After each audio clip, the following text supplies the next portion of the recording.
Judy here. I'm here to give a word from the Lord. The Lord gave me a dream about forgiveness. He wants me to give this word. This is to the bride, those that are identifying as the bride of Christ and believe that you're going in the rapture to the wedding supper of the Lamb. Okay, so the Lord gave me a dream about forgiveness.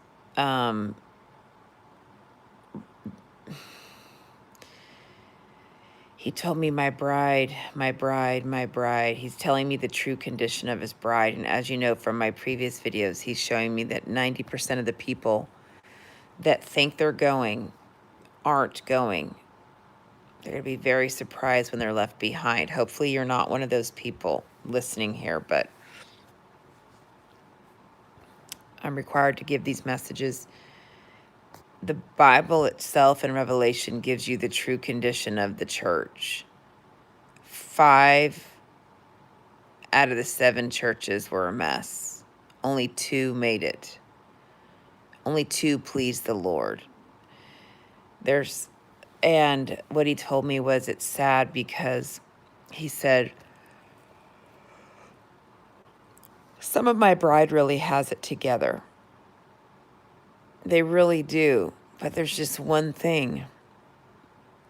They're not forgiving, and they have such good reason to hold a grudge. They have such a good reason, and they think it's okay because of what was done to them. Whether it was spiritual abuse, physical abuse, emotional, mental, spousal abuse, anything, any kind of abuse, but any issue that you think because it was so horrific what was done to you that you should never forgive something that heinous. And the Lord says to you, you have to forgive or he won't forgive you. And the other thing is to forgive yourself. Some of you still won't forgive your own self for your failings and shortcomings. And who are you to not forgive yourself? You have a lot of nerve to not forgive yourself. Who are you to hold a grudge against yourself when Jesus paid for that? You need to think of it like that. He paid for that on the cross, but you have to, everything he did on the cross, it has to be owned. You have to take it and apply that. Blood is there, but unless you take it and apply it to your life, it doesn't do you any good. It's just not it has to be applied. And a lot of people don't take Jesus up on his offer. He can't do anything more for you. He gave his life. There's nothing more he can do. Now it's up to you, because he died for you, and he rose again and is seated at the right hand of God right now, and he's hoping that you will take the blood that he shed for you and apply it to your circumstance. So the blood needs to be applied, and you need to forgive everyone, and you have to stay in continual forgiveness. Offense comes, forgive. Memories come up, forgive. You get mad at yourself, you hate yourself, forgive. Including yourself. Your Father in heaven will not forgive you if you don't forgive others, including yourself. So God told me regarding his marriage supper and the rapture that some of my bride, they're doing so well, but they will not forgive a grudge, and for that they will be left behind. And the Lord told me to tell you, you've done so well. You've done so well. But this one thing will leave you behind. I require 100% spot wrinkles out, oil in your lamp. It is an event. The wedding supper of the Lamb, how he taught me is this. It's an event.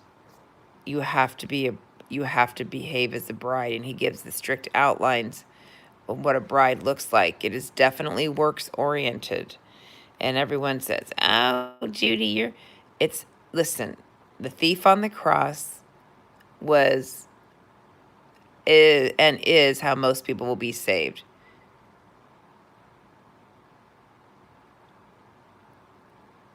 Sinner saved by grace at the last minute in the tribulation. Overcomer saved by grace is the definition of a bride versus a sinner saved by grace at the last minute, which is what most people are going to be, because you didn't use that blood to overcome. You used that blood in a sloppy way. And it doesn't matter that you mostly did great. Oh, I was 90% obedient. I was 90% faithful. I showed 90% love, but because that 10% of unforgiveness, or even 1%, there was just one person you didn't forgive, you get left behind. It is an event that you have to prepare for, yes. The other thing that God told me, and I'm very sad about this unforgiveness thing, so please search your heart and please take people out of captivity, take yourself out of captivity, and apply that blood and forgive others and forgive yourself.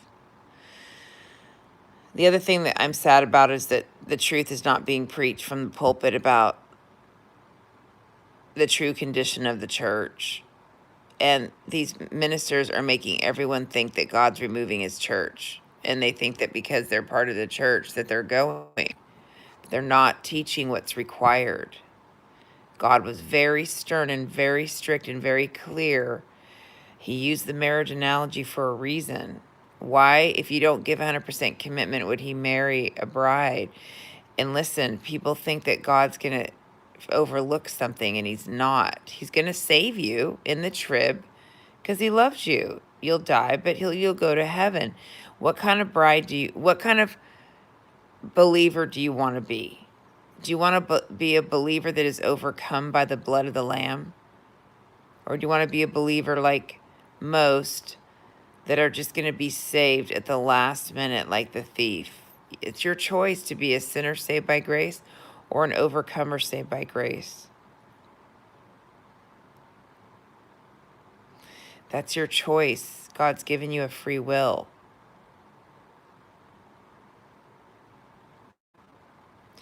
But there's been a lie from the pulpit that, oh, the Lord is removing his church, so you're all going. The Lord's removing his church.